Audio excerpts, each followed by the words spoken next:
مرحبا أيها العنقباريون، كل عام وانتم بخير. احنا في العشر الأواخر، لا تنسونا من الدعاء. كلمتين ودي أتكلم وياكم فيها، تقرقع في قلبي قبل كم من يوم، قلت خليني أتكلم وأفضفض. ما عندي إلا إخواني العنقباريين اللي إن شاء الله الآن تقريبا وصلنا إلى 1700 متابع. جدا فرحان بهذا الرقم لأنهم جايين باقتناع، مو جايين اللي دخلوا قناتي.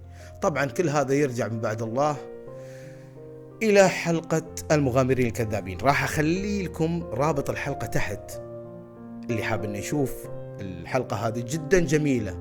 فجأة كذا تفجرت هذه الحلقة وانتشرت انتشار، وشفت التعليقات، وأنا واعد الكل، وهذا سنابي اللي حاب إنه يتابعني يشوف كل شيء جديد ويتابعني. حلقة جدا جميلة تتكلم عن المغامرين هذول اللي يسوون في جن وسوالف وكذا. فأنا ما ودي أطول عليكم، روحت دقيقة وأنا ما ودي أطول المقطع، قاعد أحاول بقدر الإمكان إني أنا أختصر الكلام. خلوني يا جماعة بتكلم وياكم عن شخصيتين. الشخصية الأولى الشخصية اللي تدخل في حياتنا، هذه الشخصية الهادية الرومانسية اللي تحس من أول ما تشوف هالشخصية تقول هذه الله هداني وياها، وتحمد الله عز وجل يوميا إن هذا الشخص دخل في حياتك. هذه الشخصية شفت اللي يصحح لك أخطائك، يقول الكلمة قبل لا تقولها. شو مرت عليكم هذه الشخصية اللي أنت تقول السالفة وتبي وتعلق في الكلمة الأخيرة، يقوم هو يكملها. يا الله شنو هالشخص هذا. الشخص هذا اللي أول ما تحس بالهم يجي على بالك، أول ما تقول لا، أول ما يسمع صوتك يشوفك إنك أنت مهموم، يبادر ويجيك ويتعنى لك ويطبطب عليك، ما ينتظرك أنت تتكلم. هذه الشخصية أتمنى الكل اللي يسمعني يكون من هذه الشخصيات، والله يبعدنا عن الشخصية الثانية اللي عتبي عليها عتب كثير، واللي مغزاي من السالفة هذه كلها. واني انا اذكر هالشخصيتين عشان اخليكم تشوفون الفرق.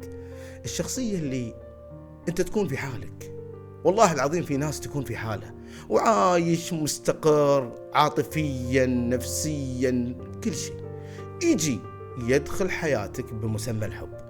كثير من الناس يدخلون، ترى المصالح يا جماعة بعض المرات المصالح مو بس مصلحة أنا أبغى منك شيء مادي، في مصالح نفسية. في ناس مريضة تبي تدخل حياتك عشان ترضي غرورها، تبي تدخل حياتك بس علشان تبي تعيش لها يومين كذا تغير جو، كأنه رايح سفرة، كأنه رايح مقهى، كأنه رايح أي مكان يبي يغير جو.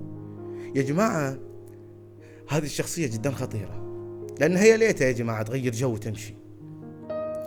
أنا أشبه هالشخصية هذه بالشخص اللي يجي في حديقة حلوة فيها أزهار ويجلس فيها ويأكل ويشرب ويترك الوسخ حقه ويمشي. يجي اللي بعده ما يلقى إلا الدمار، ما يقدر لا يجلس ولا يقدر يسوي أي شيء. هذه هي الشخصية يا جماعة. ارأفوا بالقلوب. إذا أنت شايف نفسك، أنا أتكلم مع الشخصية الشينة هذه، إذا أنت عندك وقت فراغ روح قزر هالوقت الفراغ مع حيوان، مع قطو، مع كلب، وانتو بكرامة، مع أي شيء. فرغ عاطفتك الخايسة هذه مع هالأشخاص هذولا. لا تدور القلوب المسكينة اللي قاعد في حالة، عشان أنت عندك طاقة عاطفية، عندك فراغ عاطفي، تجي تدخل حياة هذا الشخص وتفرض نفسك عليه، وبعدين لأي سبب من الأسباب تدور عذر لأنك أنت مليت، تدور عذر وتتركه. ترى خلاص القلب اللي أنت تتركه مثل البيت المهجور اللي يجي واحد يبي يسكنه ما يقدر يسكنه، ما يقدر يجي فيه. ليش؟ مهجور، يستوحش هالقلب. يعني لا أنت اللي تركته وهو بيت عامر، وهو بيت في نور، وهو بيت في ريحة طيبة، جيت دمرت الدنيا وتركته ورحت. حرام عليكم يا جماعة.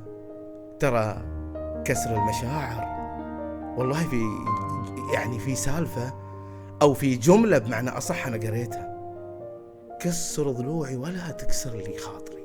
صحيح يا جماعة، لا تلومون بعض الشخصيات اللي انت تشوف واحد يتكلم ويسولف لحاله، انت تشوف واحد كئيب في الشارع ويجي يقول هذا ايش عنده، لا يعرف يبتسم، لا يعرف يتكلم، ما عنده اي علاقة. يعني ما يبي يسوي علاقة بأي أحد. يا جماعة القلوب مكسورة، اللي مرت بهالتجارب هذه مو بس كذا، بعد ما يمر بهالتجربة يكره كل القلوب. أنا كلمتي للشخص هذا اللي يجي كذا بدون أي سبب، كذا عنده فراغ عاطفي، عنده سوالف يبي يقزر له كم ساعة ويدمر هالقلوب، حرام حرام يا جماعة. إذا أنت مو قد العلاقة لا تجي تسعى، لا في زواج ولا في حب ولا في صداقة ولا في أي شيء. فالشخص اللي يدخل في قلوب الناس الفقيرة المسكينة هذه وبعدين يقوم يتركها، هذا إنسان صدقني ما يستحق حتى أنك تسامحه. بتقول لي لا أختلف معاك، خليك متصالح مع نفسك. أنا أتكلم عن وجهة نظر، هذا ما يستاهل أنك تسامحه، وحرام أنك تسامحه. أنا عندي والله حرام، لأن إذا جيت أنا وغيري، أنا أضرب مثال طبعا، وغيري سامحه، نعطيه الحق أنه يتمادى على شخص وشخصين وثلاثة وأربعة.